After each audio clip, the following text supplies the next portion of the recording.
Welcome to Innovation Alley. This episode features Great Lakes Water Authority's Suzanne Coffey and Diana Smillova from the city of St. Petersburg, with a discussion on the similarities and differences of regional water authorities and how each is managing the challenges of climate change, emerging regulatory issues, growth, and technology disruptors like AI and model-based design.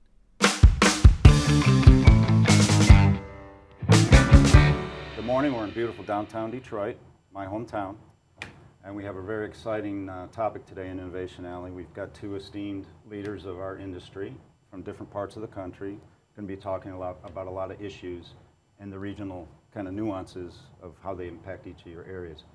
Diana Smillova from the St. Petersburg, she's the Division Manager of Wastewater Capital Programs.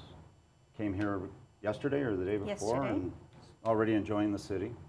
And of course, Suzanne Coffey, the CEO of the Great Lakes Water Authority, which is now 8 years old, as we were talking. So just welcome to our show, and we're really excited to handle these topics. I'd like to start, though, real quick with how are these two cities connected? Our Chief Business Development Officer told me this story. A guy named John C. Williams from Detroit was the first snowbird going down to Florida, right? Bought a plot of land in 1876 in an area now known as St. Petersburg. But before it was a thing. He was also working in partnership with a guy named Peter Demens from Russia, who had extended the rail line from the Orange Belt or whatever to that area where John had bought. So somebody had to name this area in the city, and they flipped a coin, and the Russian won and named it St. Petersburg. So these two cities are connected from its origin, right? It's a really cool side story. So before we get in a lot of the topics for our listeners, why don't each of you kind of give a real brief, how your journey is in this industry and how you got to the positions you're in, just for a little background for everybody. So why don't we start with you, Suzanne? Sure, can do that. So I am a civil engineer. That's my background, my education, water and sewer. Worked up through some environmental type work and site civil work, just standards work. And there was an opportunity in 2003 to come into the public sector, and I worked for one of the big counties here in Southeast Michigan, Oakland County, as an operations engineer, and I really fell in love with public service at that point. It was certainly something I didn't expect to happen in my career. I was a consultant and then went into the public sector, but as I went through that operations engineer, I grew to really love wastewater treatment, wet weather treatment, and worked up through the organization there, worked there for 12 years and then came here. I was instrumental in the stand-up of the Great Lakes Water Authority. As Detroit went through its bankruptcy, Oakland had assigned me to be a representative for Oakland, a technical representative for Oakland County here in the stand-up. And so I got to know the administration. I really liked the leadership that was here at GLWA. Sue McCormick was the CEO. I liked how Sue did things, technically very sound, also very people-oriented, very collaborative. And so I went to her and said, I'd like to come and work for the Great Lakes Water Authority. And she said, well, I think we have a good place for you. So I started here at GLWA as the Chief Planning Officer, doing master planning, asset management, in charge of the capital program. But we really have a hybrid capital program. Our engineers and the operations groups actually execute the project. So it was really the centralized piece of developing the CIP and monitoring the spend and that type of thing. So. And then I had an opportunity a couple of years ago to step into an interim role as Sue retired, as CEO, and then the board interviewed for the position, and the board appointed me in 2022 as the CEO. So I've been doing this now in the permanent capacity for almost 2 years. Oh, that's a great story. Great story. Diane, how about you? Starting a little bit farther back, I came Where were you born, by the way? I was born in Bulgaria. I was born in Bulgaria, grew up there. I came here in my 20s, ended up in Gainesville, went to University of Florida, great program. I graduated from Department of Environmental Engineering. At the time, a long time ago, it was one of the first environmental engineering programs. And I worked as a consultant for a number of years. Was very lucky to have just great mentors. And yeah, really good projects. And I worked for a power utility also as industrial wastewater treatment engineer, and did some long-term business planning for the utility as it relates to renewable energy, which was really, really fun. And in 2017, I started with the City of St. Pete as a manager of the Water Wastewater Division for the Engineering and Capital Improvements Department. So my group there delivers the capital improvement program for the water department, which is the operations part of that. We're a small group, but we do big things. We deliver big projects, assist our operations staff, and it's awesome. We have full support of administration and collaboration with, great consultants, and friends like you is making us better every day. So that's great. Very happy to great be stuff. here. Yeah. I'm not going to tell my whole life story, but I do want to tell you a little bit about it because it does kind of my appreciation for what you guys do. My first job was an officer in the Navy.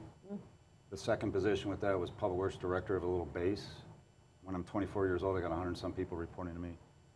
I know what kind of stress you guys are going through on a daily basis. And then I was the program manager for the sewer district in Cleveland for 5 years, living with them, like you were doing from Oakland County too. You're drinking through a fire hose many days, right? I mean, it's really stressful. You had to put out a fire before we started this today, right? It's just the nature of the beast, right? Operations, right. So knowing the challenges of all that and building that leadership team around you want to give a few thoughts on how Great Lakes has evolved under that? I know it's really changed a lot since its origin. Yeah, so, I would say one of the best things I think about the stand-up of the GLWA and the split of the Detroit Water and Sewerage Department is it allows us to focus each separately. So the Detroit Water and Sewerage Department operates the local system here in Detroit. Right. They always have. We stood up and we lease the assets, the regional assets. So when you've got more than one community served, very typically, that's a regional asset. We have all the treatment works, we have the pipes, the pumps, that type of thing on the water and the wastewater side. So there was a lot to pull and stand up a department or a new organization, I should say, out of a city department. Right. So the first few years were, when you say drinking out of a fire hose, we're rebuilding all our business processes, right, to be different, because now we have a different board, different governance, and we used to say, well, we can't blame anybody else now, we're in charge, right? We make the rules. And so it took a lot. I would say there was probably at least 5 years of a lot of business process redesign and just that whole reorganization, because we took an organization and split it into two. So everything had to all those relationships changed. So one of the best things about what GLWA does, and DWSD did this before us, is we collaborate a lot with our member partners. And so it was challenging. But I think now we don't call ourselves a stand-up organization anymore. We're not a new startup. We are stood up. Functioning, sustaining. We are, we are mature. We are running. We are skilled. We have the same kind of business issues that any other utility would have. But we're really not a startup anymore. So we have to have leadership though that can handle what you're talking about in terms of. Being willing to drop everything to do what needs to be done, because the water never stops, right? So you can't really ever completely relax. There's always something that you got to be watching for. And large system. We serve 3.9 million people on the water side. Right. 8 counties. It's a big system. So, there's just a lot to it. It's an older system. It's been around a long time. So you got to have people who actually can deal with that adrenaline kind of situation, like feed into it.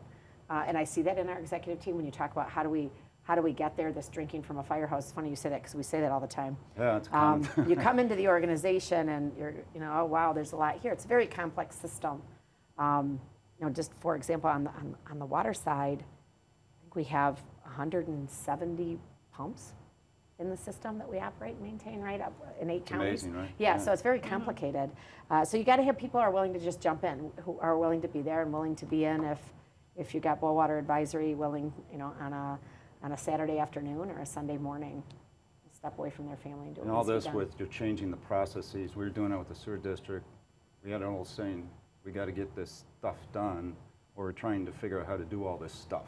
Yeah, we say But the word we were sometimes using was a 4-letter S word, but it wasn't stuff. we sometimes say we've got to keep flying the plane as we Right. effectively split the plane in two. Right. We got to keep Yeah, that's because great, yeah. there isn't really a big safety net. If you don't do things right, people don't have water. Yep.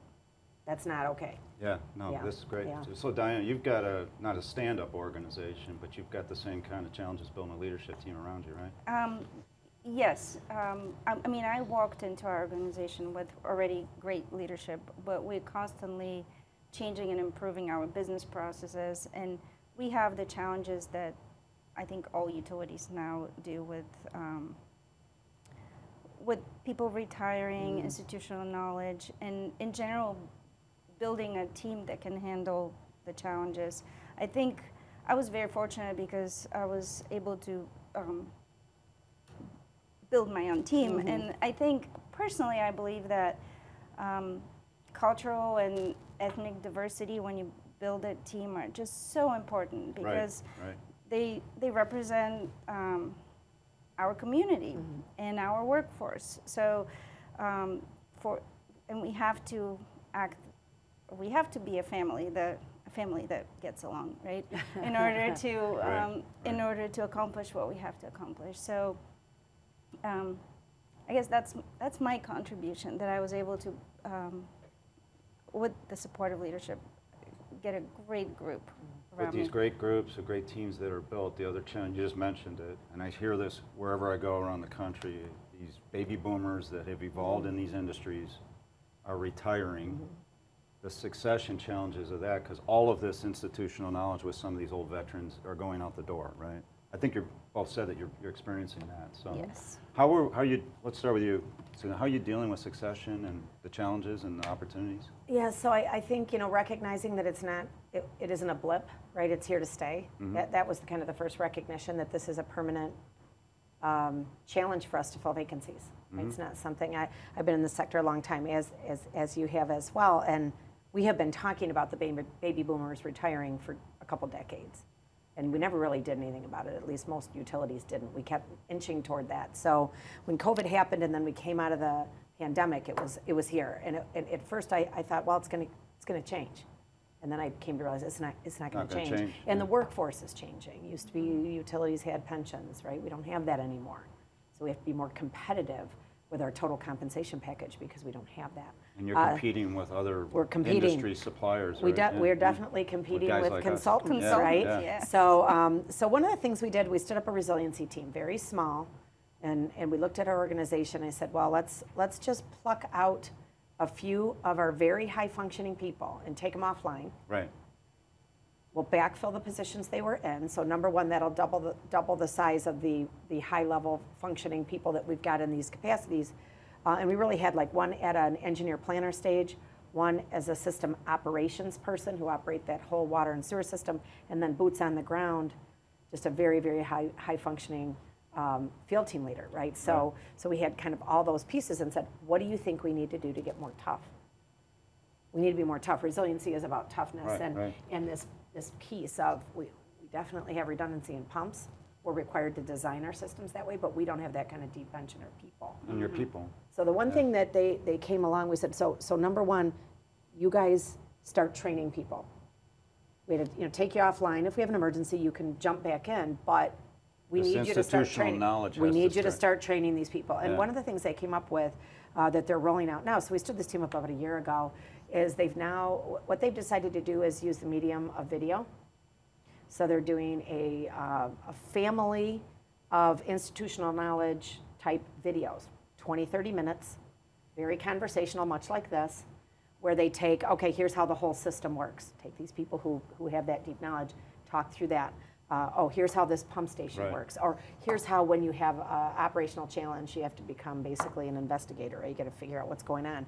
So this family of videos is what we're now using, and they use them in conjunction with somebody who needs this training, watch the video. Then we're going to have a class. Person who primary star of the video is going to do that interaction, and then I'm here for you. There's quiz. And so we're working to capture the institutional knowledge from those people that are best at it, who aren't typically on camera.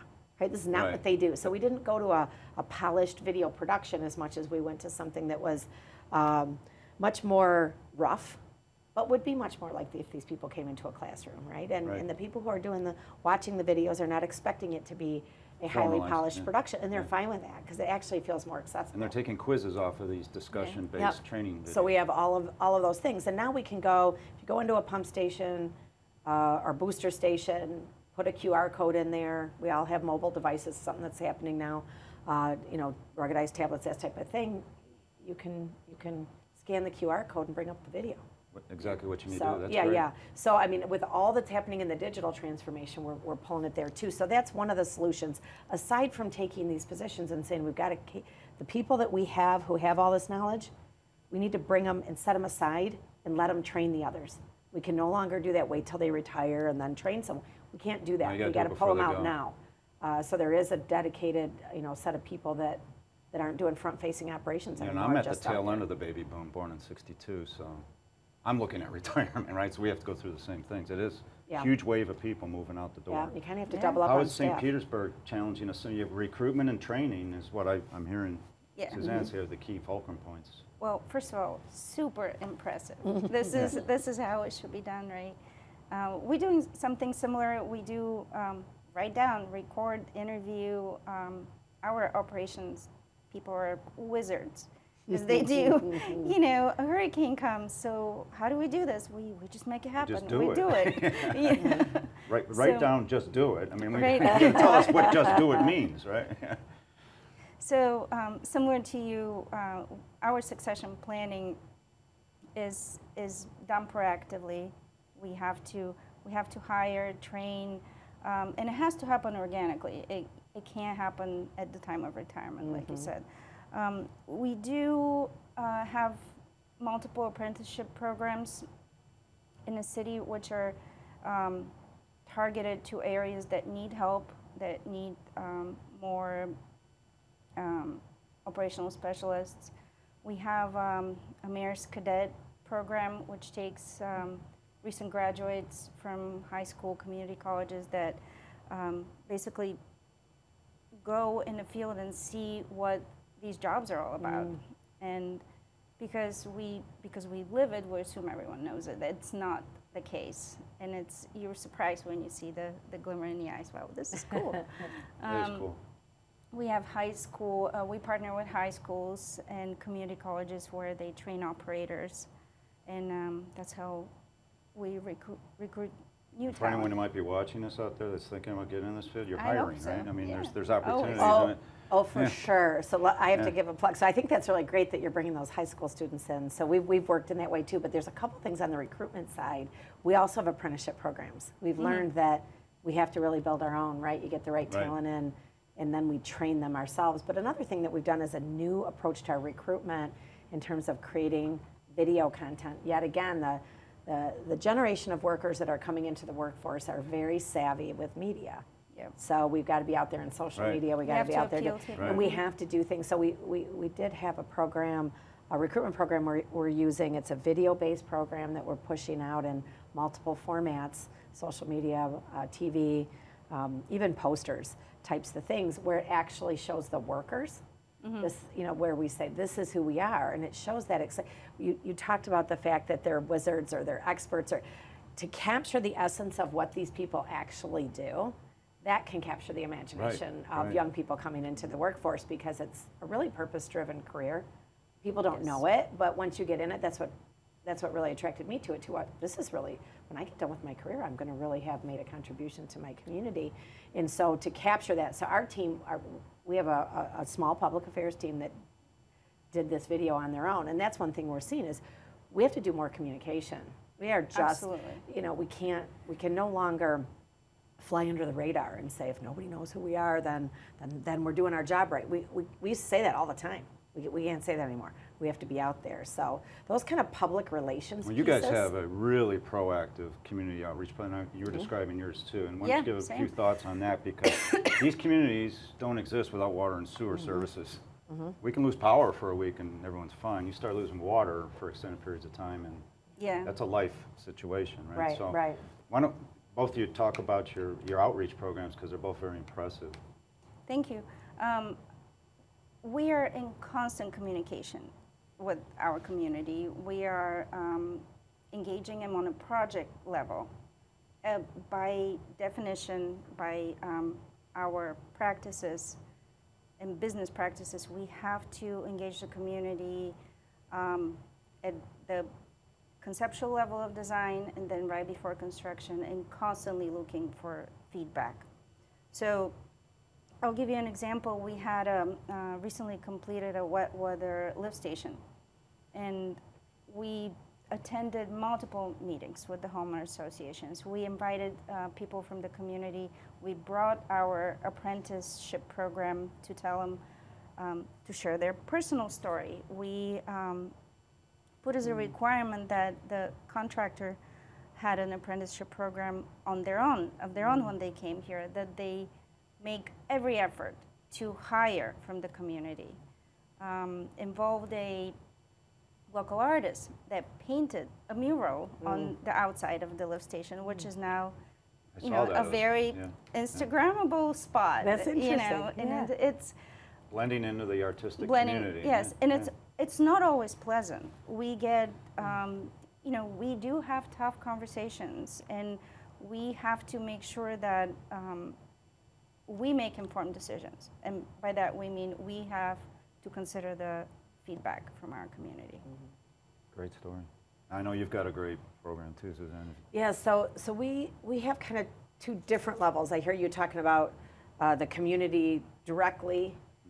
One of the big pieces that we have is our customers, right? So we call them member partners, yeah. So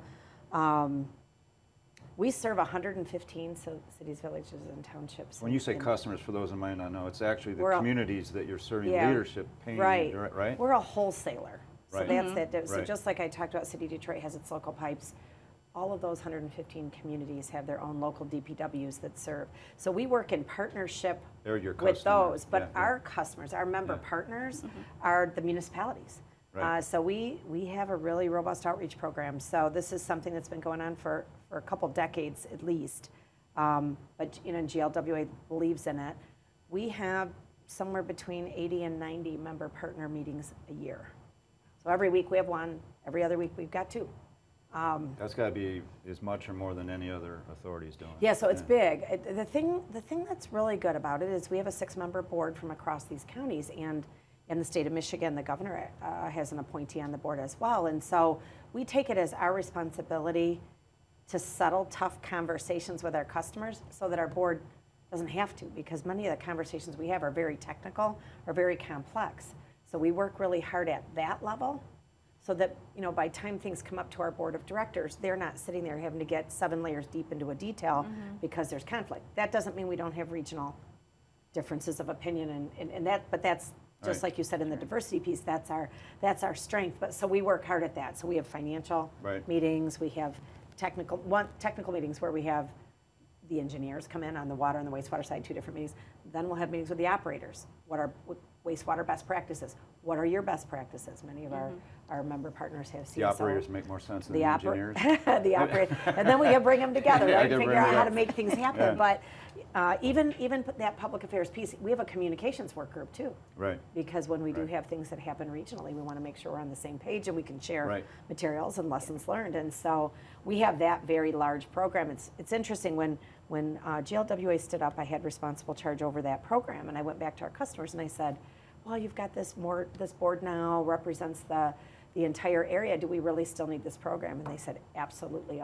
Well, I think you nailed it earlier with, if we just go under the radar and don't create any problems, we'll be fine. And that just isn't a fact when you're trying to educate and inform customers. Well, and you need money. And they need to give you the money to do your job, so you need to know what you're doing. Right? Yeah, you can't come to people once a year and say, we just need money, and they just don't know who you are. Just pay the bill and we'll be fine, right? Right. So that's great about the leadership challenges. And let's transition into some of your challenges dealing with various topics. Resiliency and sustainability. When my career started, nobody was talking about those terms. I don't know, I can't speak for the two of you, but it has emerged recently, and very much so, in the near term. Huge storm events up here in the Midwest and Northeast. Some places call it cloud bursts, some call it whatever. The fact is there's more intense storms happening more frequently. And you made the great comment, well, we have to do that every fall. It's called hurricane season. Yes. Right? But even hurricane season is evolving and becoming problematic even more than it had been in the past. Yes. So these types of events stress your system, and they weren't designed to handle these, right? You've got large combined and separate systems, and you've got largely separate systems, right? So Let's go separate. regional differences in basements versus, not basements, but surface flooding and surge, right? So how are you addressing this storm cloudburst, Suzanne, situation that's happening more and more frequently? Yeah, so we Knowing are. that a lot of your system is designed to take stormwater Yeah. into it with the Yeah. wastewater connected to homes, Yeah, that's the right? challenge. So about a quarter of our system is combined. Right. If you take all the pipes of all the communities and that type of thing. So again, like you said, they're designed, and they're really designed to take something about like maybe 3.3 inches of rain in a Right. day. And so in 2021, we had one of these big events, and we had about 8 inches of rain. Back to across back, the and another system. one right after that, right? Across Yeah. across the system, we had 3 rain gauges: west, central, and east side of the Detroit metropolitan area experienced this 8 inches of rain. Right, the pipes just can't take it, the pumps can't take it. So you do the best you can, right? But really, they're kind of short-term, medium-term, and long-term solutions to that. So in the near term, we're much more on guard for these rain events because they didn't predict that much rain. They predicted something like 2 inches of rain. And then, of course, Then we get 8, 8 inches and of then rain. 8 happens. So now we have to say, well, you know what? We always talk about and joke about Michigan weather. Like, just wait a minute, it'll change. To run a system based on weather predictions, when weather predictions are not necessarily very reliable, you just can't. So Right. now we have to tell ourselves we have to be ready all the time. We just have to be ready all the time. And if they're predicting a much lower amount of rain, we're going to just go staff some of these critical wet weather facilities. But I would say the biggest revelation that we had about this was that we really need to be in partnership with our energy service providers. Because in that 2021 rain event, when we had that, we had some Power. power Power disruptions. disruptions. So if the system itself can't handle it, even when everything's running, certainly it's not going to do okay. You say you have when things 170 aren't pump running. stations in a system. If you lose power in major areas with that kind of event going on, Yeah, so on the water side, that's where we have all those pumps. The best thing about the water side, it's a loop pressure network. okay. So when you have something down, it'll automatically start correcting, and we can, pumps will start coming on. A gravity wastewater system, no. You lose a part of it, there's no other place for it to go, basements. And so upgrades to transformers, upgrades to our service providers. Now we're taking really moving from one part of a grid to another part of a grid to be even more resilient. Our systems are very large, so going from the standard power grid into a primary power grid, Yeah. getting ourselves just more resilient that way. And also the people. Now we huddle up, if we think there's going to be any rain, we have meetings with our member partners, and we say, okay, is everybody ready? Anybody need anything? This is what we think is going to happen. So that's the near-term stuff. Medium term, we're rebuilding some of our facilities to make them more resilient. We have a couple large sewer pump stations on the east side that we're rebuilding. That's a big community outreach piece. In the long term, after 2021, we partnered with the Army Corps of Engineers for a large regional flood resiliency study. okay. Army Corps did get that in their budget. It's a partnering thing. We're 50-50 with them on it, but it is, the intent of that is to take that subsurface network of piping that we all have modeled very, very well and layer on top of it surface water flow for flooding, because now there's so much water that we're getting flooding. So to create a model that has both together so that we can do predictive modeling and we can identify where we want to have a very large flood resiliency project. So we've been focused here in Southeast Michigan, rightfully so, on water quality and combined sewer overflow Right, control, and right. we've done a tremendous job. We treat 96-97% of all the flow that comes to us. We have 9 wet weather facilities. We do a tremendous job on wet weather control, but it will not get us to flood resiliency. Well, for those CSO people. control events are typical your type events, not what we're talking about with these monster hits. Right, to that 3.3 inches of rain, right? We're treating, that's been our target for years. So if we're going to do something for real flood resiliency with climate change, it's got to be much bigger. So we're partnering with Army Corps. That study, it's been appropriated. First year the study's been appropriated. Second year the study's in President Biden's proposed budget. So we're moving along. We're hoping in the next 60 days or so we're going to start that study, get it kicked off, and start working it. So for us, that's the long, long game. Right. So, that's where But we you're are. tackling it in phases. I like what you said earlier about predictive analytics are great, but sometimes the forecast is wrong. And you got to be ready all the time. Right. Yeah. That's the biggest. Yeah. Don't get me wrong. We still love our models, and we Yeah. look through our models and everything. But what we now say is we have to be ready for the emergency every single day. We don't Yeah. know if today there's going to be a thunder shower, because this big rain that we got was in June. Yeah. It was not typically our rainy season in spring or fall. It was in the summer. Came out of nowhere. Yeah. Now, hurricanes. Yeah. So how do you handle How do you that? handle hurricanes? Well, we have our, wet weather season is really wet, so it rains all the When does time. your wet weather season begin and end? It starts in June, and officially hurricane season ends in November. And they So name it's the a- storms that go into her house. Yeah, we don't They have get that, names. We don't give names unfortunately. in the Midwest. And it's not just the storms. Wet weather events are sometimes not named. We have some pretty intense storms that dump sometimes 7-8 inches of rain. And coupled with sea level rise, we're a community that is surrounded by water. We are a peninsula and tidal influences. So sometimes a perfect storm can bring a lot of flooding and damage to not just people's homes and our assets, and affect the whole city. But during wet weather, groundwater gets a lot higher, ground is saturated, and if a hurricane hits or storm, the tailwater events is much longer. It takes a while for the water to subside. So inflow and infiltration is a big deal. We're addressing this by adding capacity to where our wastewater treatment facilities that is just peak hour wet weather hydraulic capacity, so we can just pass the water. We don't have surface discharges there. So we have, the water has to be treated to reclaim water quality before it's injected into the ground. Wow. So we're very much restricted, and we have to deal with it. It's interesting. And in a long term, we are doing a lot of vulnerability assessment.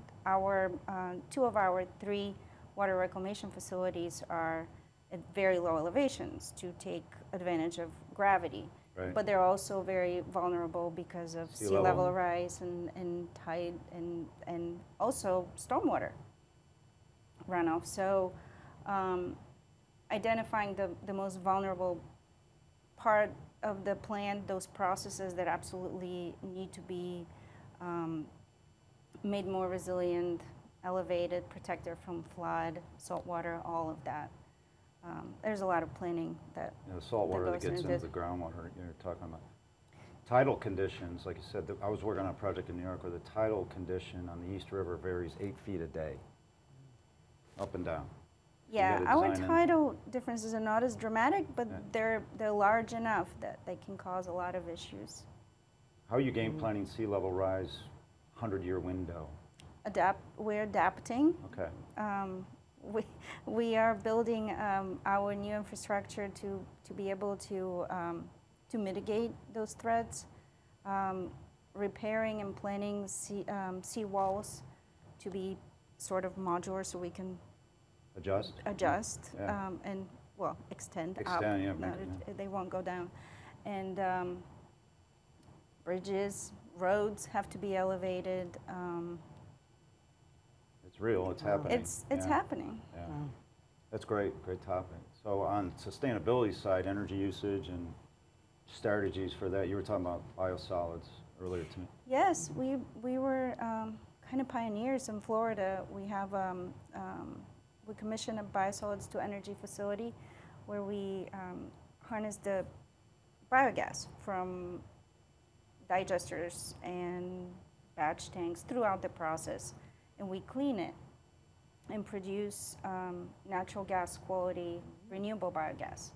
We run it through a generator, and we offset a lot of the power needs within the facility. So this is a fairly new process that our operators have done a great job operating because it's new. We're not typically in the Yeah. in the business of generating that's power. great. Your power That's generation. great. Yeah, So sewage that's business, it's a serious new skill that they have acquired. So That's excellent. That's great. And then kind of a subset of all that, the whole one water concept, you know, we always used to, regulatory-wise, even treat these things in silos, right? Stormwater, water, and wastewater. can. But it's all the same cycle of water, right? So how is the Great Lakes strategy in dealing with a one water concept? So we definitely fall into that. We have the drinking water and the wastewater side. When we did our wastewater, we did a wastewater master plan update that completed in 2020, and what we came to realize was, even though we are not governing agency for stormwater, we have to step into that and try to bridge the gap and help the various governing agencies come together. Because when we started looking at, we talked a lot about combined sewer overflow. Yeah, We said, part of your you know, system takes stormwater. right, Yeah. part of the system takes stormwater. But you know, now we've gotten to a point where we built, 20 years ago we built our CSO control facilities. We have really high level of CSO control. Yep. So how do we improve the water quality? How do we take the next step? And one thing we came to realize is that we have dry weather impairments in our rivers. When I say that, I mean, that's not us. We're not discharging, Right. combined sewer at that time. So what's going on? Right. Well, we really need to look to that next level and say, what is going on, right? We know that there certainly could be E. coli from a lot of different sources, human sources, non-human sources, that type of thing, but are there separated sanitary sewers that are actually, or combined sewers that are taking dry flow, that are inadvertently Illicitly making going- it, yeah, whether illicit connection, or maybe there's just, some degradation to the structures. So we stood up what we call a watershed hub. And what we did is we said, you know what, we have all this great customer outreach thing we do with this member partners. We're going to take that and we're going to focus it on stormwater. And we're going to see where we go, and we're going to pull people in, and we'll pull in the watershed groups, and we'll pull in the people, because the watershed groups, a lot of times, non-governmental watershed groups are people who are doing recreation in the water. They're kayaking, they're Right. canoeing, they're using fishing, that, and so they're like frontline. They can see what's happening, right? So can we then get our utilities together with them? Can we all start sharing data? So that was one of the big things we did, is we said we need to share data. We all need to share data. We have all this different surface water quality in the rivers. Information, Let's get it together. So that's one thing we did. We said we can host and hub the communication piece. We know how to facilitate and get people together and collaborate, and let's just host a big data. They call it a data mart. A big data hub. And let's talk about what we can do to share the data, because the upstream reaches, right, affect the downstream reaches. And so we're doing that. That's what we've been doing. So great. we've been doing that since 2020. We've gone after a couple of grants, put some in-stream monitoring, because we really want to understand. I don't want to have us talk about building another CSO facility if it's not going to improve the water quality, Yeah, right? We've right. done that big piece. That the region spent at least $2 billion in CSO control. Right. So where are we going to spend the next? We could easily spend another $2 billion trying to get that other 3%. But if it's not going to help water quality, Yeah, and I shouldn't water say quality. easily, Yeah. it could easily cost that much. We certainly can't afford that much. Yeah. But we want something that bang for the buck. So that's one of the things that we've done in terms of one water, trying to say yeah. to get to that one water place. Yeah, that's great. Yeah, That's yeah. great. And then you heard me talk about with the Army Corps saying, you know what, we can no longer say we're just going to model our pipes. We've got to model the surface too, and how the water is going to flow, where it's going to pond on the surface, because it's going to come into our structures. and Stormwater is those integral to the locations. performance of whatever system Yeah. it is. I mean, stormwater gets into separate sanitary systems as well. stormwater system. Right. Yeah. The storm system gets Or in. the II pieces, Right. yeah, into your Inflow and Right. infiltration, and now groundwater getting into the systems, right? So how is St. Petersburg attacking from a one water perspective? We're trying to get all the components of the one water system and incorporate them into hopefully a single capital improvements project. So we, in this way, you can really maximize the efficiency in design, public outreach. You can answer a lot more questions, because people have different priorities. And Right. in one neighborhood, they can have all kinds of priorities. One house is worried about flooding, one is worried about drinking water, wastewater. So this is a way to address it, and also communicate during construction, the maintenance of operations of all these systems is a lot easier to manage when you have one water approach. But this is more on the project level.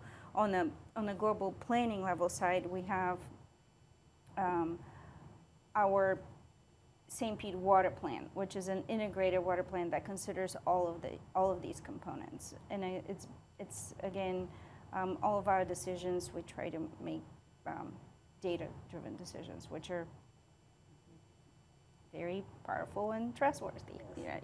Right, that's great. That's great. I'm going to jump to a different topic related, though, with the emerging regulatory changes and the pollutants of concern that are evolving, like nutrients and PFAS and whatever other plastic, whatever microplastic, whatever it is that's challenging guys. How is Great Lakes Water Authority strategizing for these challenges? So one of the things we have a small but very powerful, we call it a research innovation group.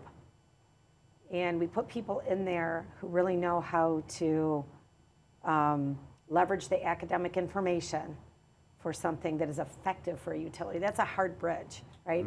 Got a lot of great research and development type information, but how do you actually make that applicable? And then how do you effectuate research that can help you, right? So it goes both ways. How do you take what's there? So we've got an excellent director of research and innovation who does a good job of that. He's very connected around the country, but we're always looking for that which we can directly apply. We have 2 pilot plants at our water treatment facilities. We have 5 water treatment facilities. 2 of them have pilot plants. So then we engage in research at those pilot plants. And what that does for us is allows us to test different technologies before they go into full production. So that is very, very important. And then we're just watching. I mean, because we are just like you had said, you're a group that already is One Water, you can consider, what's happening on both sides of the house. When your executive team comes together and they start to talk about what's happening on the water and the wastewater side, it's easy to bring that together. So on the nutrient side of things, we recently have been struggling a bit from a phosphorus perspective. We've been working really hard on the wastewater side, and we've reduced our phosphorus discharges to the Great Lakes. We're very, very proud of it. We've exceeded the expectation of reducing phosphorus. Well, on the water side, we do corrosion control, and corrosion control adds phosphorus to the drinking water. Yeah. So as we're saying, okay, we're in this lead and copper, this lead line replacement or lead exposure concern in the country, what are we doing with our phosphorus on the water side? So we're saying, well, if we do increase orthophosphate on the drinking water side, it's going to affect us on the wastewater side. And so we bring our regulators in. For the first time this last year, we brought both sides of our Michigan regulators in together and said, this is what we see. Right. How do you see us kind of working through this challenge, because nutrients are a challenge. And they appreciate the challenge that you're going through. Oh, they did. Right? I think, one of the best things, we took this collaborative approach and really reached it out to our regulators so that, I text with the regulators now on a regular basis, right? This isn't an adversarial. I like to say, if we were regulating ourselves, we would still have this high efficiency, very environmentally focused organization, even if the regulators weren't there. We hold ourselves to those high standards. So this is a good partnership so that we can tell them, hey, we can't make a decision in a silo over here. We got to all come together. And there's and trust work on being that. built with that too. That's Yep, great. Yep, definitely. How about St. Pete with similar issues? We are, our potable water, we're a member government of regional water authority that is ahead of sampling for compliance for PFAS, for example. We have many different sources of drinking water that get blended in and distributed to the member government. So as part of this authority, we are actively sampling for PFAS, and with nitrogen removal, for example, because we're so close to the bay. And we are currently trying to find the most cost-effective way to remove nitrogen, not at every facility because it will cost a lot of money, but reduce it in a smart way. Maybe pick a facility that is the biggest contributor with the biggest load, and like you said, looking for technologies that can help us accomplish that. Yeah. Yes. Let's talk about technology a little bit. I'm the Chief Technical Officer for Wade Trim, so it's part of my job to worry about technology disruption. You know Dr. Glenn Diger, right? We did a podcast with him, November, I think, this last year. After we did a One Water one with him, he had mentioned something called an engineering revolution that's happening. I go, well, that's a big term. Why don't we do a podcast on that? So basically the premise that he had was that there's two things colliding. The cultural and types of problems we're solving are changing. Like we talked a little bit about sustainability and resiliency today.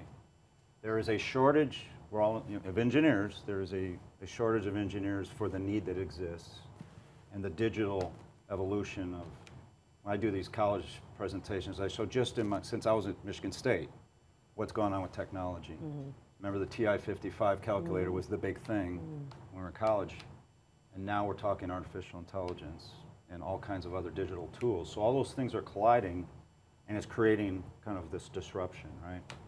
So I know that we talked about AI, and are you using it? And you gave an example of a lead and water pipe conditioner. So why don't you explain that to some folks? Yeah, first of all, I just want to say that it's amazing that this is happening in one lifetime.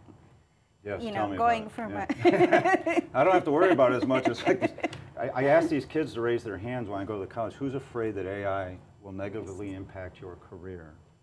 And some, University of Michigan, Michigan State, 70% of students raise their hand. Some other ones, not so much, because they're working with AI in college. Yes. But it's a scary thing, but there's a lot of misinformation about it. It's an effective tool It to is. augment the humans that are actually doing engineering. As much as it is a disruption, it's also an opportunity, right? So we have, we're preparing our lead and copper pipe inventory as part of the EPA requirement to provide one. And when we started this effort, we realized that our pipe material is largely unknown, installed before we have a good database to capture that information, right? So we had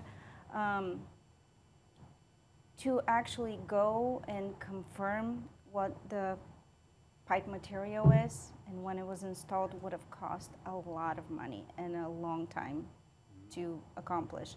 So we had a consultant, very talented team who did use GLWA to produce, train the software to actually read field notes from work orders and translate them into a database, and combined with investigating other variables within the system, very quickly came up with a database of over 100,000 pipes that is intelligent, reliable, and our customers can access it and feel safe about the water that are drinking from their pipes.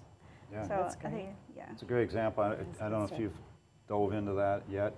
I can tell you real quick as you're thinking about this, I go to these technology conferences and listen to all these geniuses talk about this is obviously going to happen. There's people out there talking about creating 95% drawings without any human interaction, and I hit the timeout, right? My personal opinion, engineers are never going to be replaced, but they'll be using these efficiency tools. Since we're all engineers, we got to believe that, right? Yes. But I tell them at these conferences, I don't see Great Lakes Water Authority representatives in this room. I don't see New York City DEP representatives in this room. We're presumpting that, making presumptuous, saying, obviously they're going to use this in the next year or so. No, being on your end of it, you got to see the value proposition of these sleazy vendors and consultants telling you this is what you got to do. And I'm not trying to do it to you, but I mean, you have to look at it from your end of what are we actually using this for, and is it a value proposition like you described, right? Just don't change for change's sake on the technology movement. So why don't you give some thoughts on that, Suzanne? Yeah, I can. I spent some time thinking about that. Lately, I went to a conference last month where we were talking about digital transformation and where things are going, and large utilities are represented there. New York was represented there, other large utilities. And so, so we would love it if it would do everything that everybody told us it would do. Right? We have a very complex system. And I think for smaller systems, some of this artificial intelligence, and it really kind of to distinguish the generative AI that is generating things, right? That's the piece you're talking about.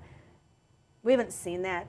We've tried many times to work with different vendors to get something that was accurate enough on the generative AI piece. Can you tell us, can you predict with some sort of level of certainty that X, Y, and Z are going to happen? And we haven't really been able to get to a place where we're very successful in that. We have, however, though, on the AI side of leveraging data and pulling data together, disparate data, we've had some really good examples of what I would call optimization. Right. Really taking the model. So we have models, we do master planning, we have planning level models that might take us 3 days to run. Simulation, right? We're going to run a continuous simulation. It's going to take us 3 days, right? That's not going to help us in a digital twin kind of application where you've got something happening in the moment that you really need to be able to make an operational decision on.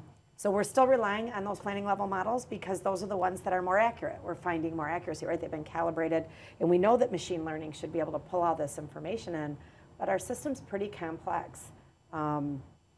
It is, the data quality to train the machine learning is really, really important.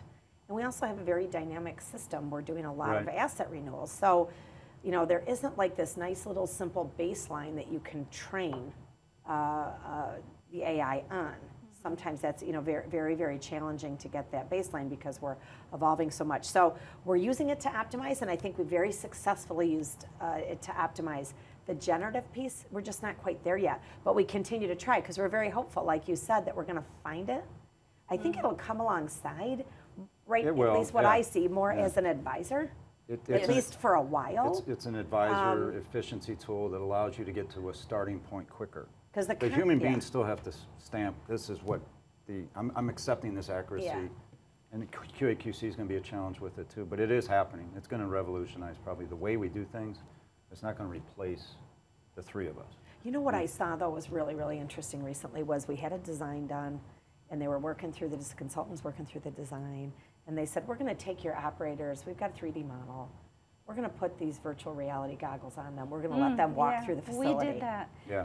That was amazing, right? Yeah. Because, you know, you bring in this set of prints that's, you know, I don't know, the operators and the maintainers The virtual can't go through augmented that. reality is great. Yeah, so that piece, really, really powerful. So for us moving into those places, again, really, I don't think it's generative AI, but it certainly is that piece of bringing all this information together, this crazy number of points, information points together to be able to do that.